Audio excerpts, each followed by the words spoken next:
Bugun sizlar bilan Winnie Pooh Qon va asal filmining ikkinchi qismi va Bambi hisob-kitob kuni filmlarini ko'rib chiqamiz. Sizlar bilan Cinema Uz va bugungi videomizni boshladik. Barchasi birinchi film voqealarida Christopher Robin Pooh va Puchukvoy uyushtirgan qonli qirg'indan zo'rg'a omon qolishi bilan boshlanadi. U 100 akrlik o'rmondan qochib yordam so'rab bolaligi o'tgan Ashtown shaharchasiga qaytadi. O'rmonda Mariya va uning do'stlarining jasadlari topiladi. Biroq shahardagi odamlar aynan Christopher Robinni aybdor deb hisoblashadi. Bu dahshatli hodisa 100 akrlik qirg'in nomini oladi va voqealar asosida film ham suratga olinadi. Ya'ni biz ko'rgan Winnie Pooh Qon va asal filmining birinchi qismi bu film ichida suratga olingan qilib ko'rsatiladi.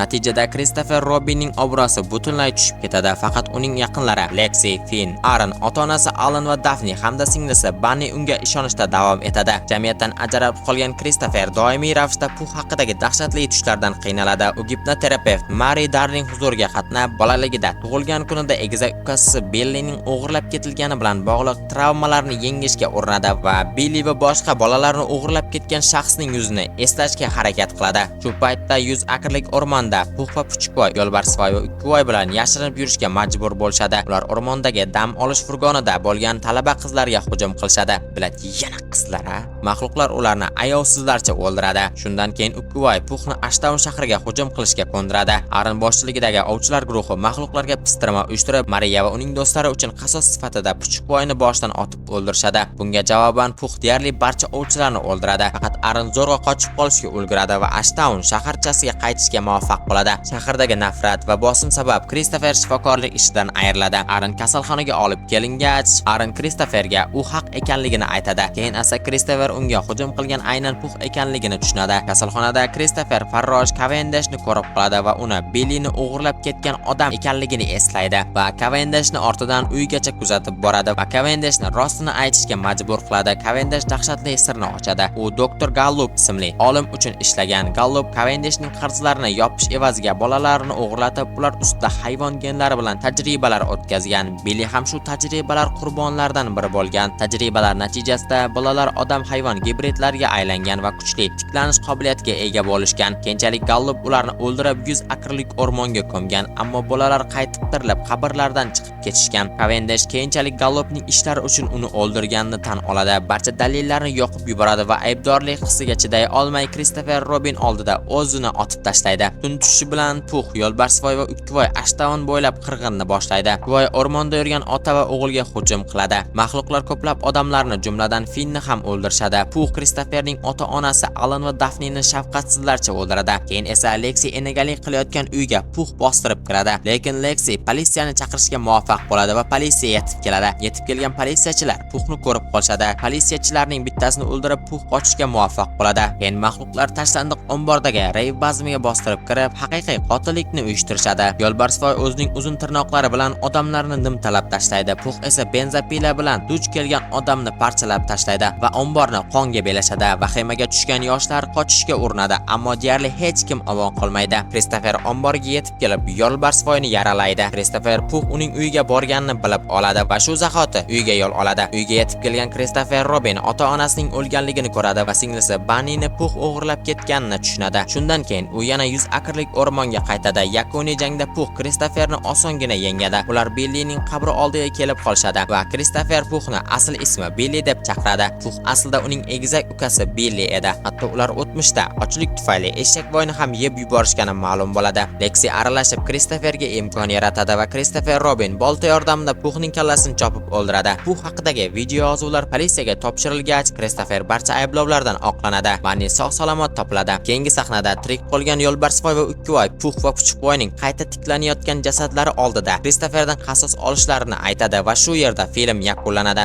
Filmga keladigan bo'lsak, bu filmda ko'proq faqat qotillik ko'rsatilgan, sujet sal soddaroq, lekin ko'rishga arziydi. Keyingi filmga o'tsak bo'ladi. Keyingi film bu Bambi hisob-kitob kuni filmi. Film o'rmonda yotgan kitob kitob ochilishi bilan boshlanadi va Bambining o'tmish ko'rsatiladi. Bambi ismli yosh kiyik onasi bilan baxtli hayot kechirayotgan edi, ammo bir kuni ovchilar uning onasini otib o'ldirishadi va Bambi yolg'iz qoladi va yolg'iz ulg'ayadi. Keyinchalik Bambi o'ziga juft topadi va ularning bolasi bo'ladi. Afsuski, Bambining juftini mahalliy farmatsevtik kompaniya Wilbers farmatsevtikasining zaharli chiqindilarini tashiyotgan yuk mashinasi urib ketadi va u yerga Bambi yetib keladi. Yuk mashinadan tushgan ovchilar Bambini belkurak bilan urib hushidan ketkazishadi va Bambining bolasini o'g'irlab ketishadi. Bambi uyg'ongach o'z juftining o'lik tanasini topadi. Buni ko'rgan Bambi qattiq qayg'uga tushadi va suv ichish uchun daryoga boradi. Daryo allaqachon zaharlangan edi. Wilbers Pharmaceutics kompaniyasidan chiqqan chiqindilarni daryoga oqizish natijasida daryo allaqachon zaharlangan edi. Bambi bu suvdan ichadi va dahshatli maxluqqa aylanadi va keyin bizga Hanna va uning o'g'li Benjini ko'rsatishadi. Hanna